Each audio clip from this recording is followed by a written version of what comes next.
কিছু পাওয়ার আশা করবেন আপনি কষ্ট পাবেন। যখনই কারো কাছে কিছু পাওয়ার আশা করবেন আপনি কষ্ট পাবেন। কারো কাছে এত বেশি পাওয়ার আশা করবেন না। কার কাছে পাওয়ার আশা করবেন? আল্লাহর কাছে, যে আমি এই কাজটা করছি, আল্লাহ আমাকে পুরস্কার দিবে ইনশাআল্লাহ। আমি আত্মীয়তার সম্পর্ক বজায় রাখছি কেন? আল্লাহর কাছে রিজিকে বরকতের আশায়, আল্লাহর সন্তুষ্টির জন্য। মনে রাখবেন প্রিয় ভাইয়েরা, আমল কবুল হওয়ার শর্ত মোটামুটি তিনটা। কয়টা? 1 নম্বর, আমলগুলো হতে হবে আল্লাহর সন্তুষ্টির জন্য। 1 2 নম্বর, আমলটা হতে হবে রাসূলুল্লাহ সাল্লাল্লাহু আলাইহি ওয়াসাল্লামের পদ্ধতিতে, অন্য কারো পদ্ধতিতে নয়। 3 নম্বর, আমলটা করার জন্য আপনার রিজিকটা হতে হবে হালাল। হারাম রিজিকের আমল আল্লাহর কাছে কবুল হয় না। আল্লাহ পাক আমাদের সবাইকে হালাল রিজিকের ব্যবস্থা করে দিন এবং রিজিকটাকে প্রশস্ত করুন, আমিন। তো রিজিক লেখা হয়ে গেছে 2। 3 নম্বর লেখা হয়ে গেছে এ ব্যক্তি কি কি কাজ করবে দুনিয়ায়, এ ব্যক্তি দুনিয়ায় কি কি কাজ করবে সব লেখা হয়ে গেছে। এখন যদি একটা চোর বলে যে আল্লাহ পাক আমার তাকদিরে লিখেছিলেন যে আমি চুরি করব, তাই আমি চুরি করেছি। এখন যদি একজন ধর্ষক বলে আল্লাহ আমার তাকদিরে লিখেছিল যে আমি ধর্ষণ করব, তাই ধর্ষণ করেছি। এখন যদি যারা এই জনগণের কিছু সম্পদ আত্মসাৎ করে খেয়ে ফেলছে তারা যদি বলে আল্লাহ তাকদিরে লিখছিলেন জন্যই দুর্নীতি করেছি, তাহলে কথাটা কি হবে? গ্রহণযোগ্য হবে? এখন যদি দলিল দেয় তাকদিরে তো লেখা ছিল। এই আকীদাটার নাম হচ্ছে জাবারিয়া আকীদা। কি আকীদা? জাবারিয়া। এমন একজন ব্যক্তি উমর রাদিয়াল্লাহু আনহুর দরবারে এসেছিল, চোর চুরি করেছে, ধরা পড়েছে। উমর রাদিয়াল্লাহু আনহু বলেছেন হাত কেটে ফেলো। তখন সে বলছে যে আমার হাত তো কাটা যাবে না, কেন? আল্লাহ পাক তাকদিরে লিখেছেন আমি চুরি করব, তাই চুরি করেছি। তো উমর রাদিয়াল্লাহু আনহুর সামনে এই কথাটা বলেছে। আর উমর রাদিয়াল্লাহু আনহু কি বিচক্ষণ মানুষ ছিলেন না বোকা ছিলেন? বলেন, তার মতো শাসক পাওয়া যাবে? তার মতো আরো একজন শাসক আসবে ইনশাআল্লাহ পৃথিবীতে। তার নাম কি? নবী ঈসা আলাইহিস সালাম ইনশাআল্লাহ তাআলা। এবং তার আগে আরো একজন ইমাম আসবেন। তার নাম কি? তার নাম হচ্ছে মুহাম্মদ। কি নাম?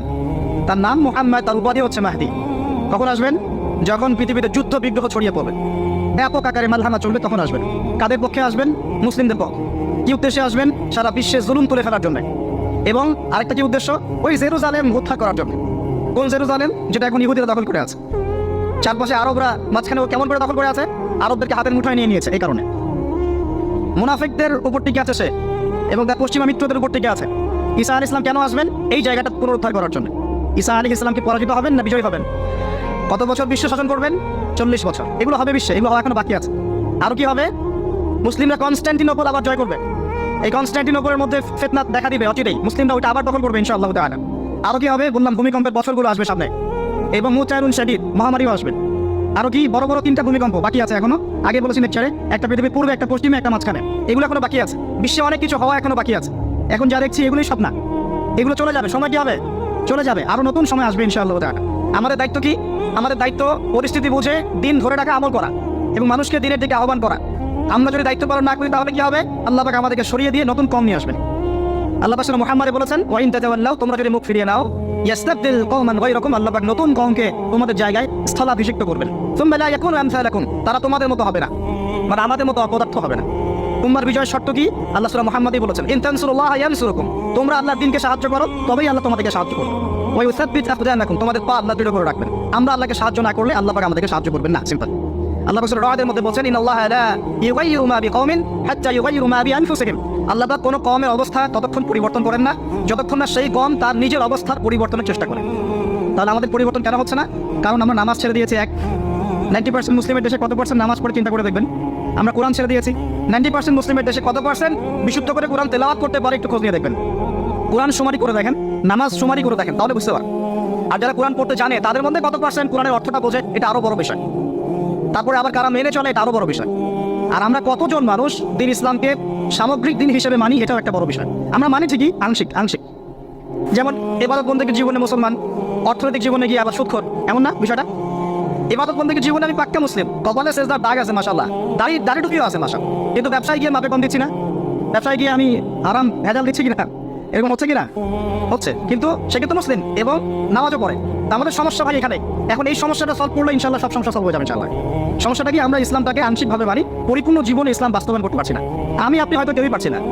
ফখর করে বলার নাই যে আমি খুব পারছি, আসলে আমিও পারছি না। কারণ এই যুগে এটা পারাটা খুব ডিফিকাল্ট। এই যুগে পারাটা কি? খুবই কঠিন। কিন্তু এটাই তো এই যুগের চ্যালেঞ্জ। নবীজি বলেছেন তোমাদের সামনে এমন যুগ আসছে যে যুগে ঈমান ধরে রাখাটা হাতের মধ্যে আগুন ধরে রাখার মতো হবে।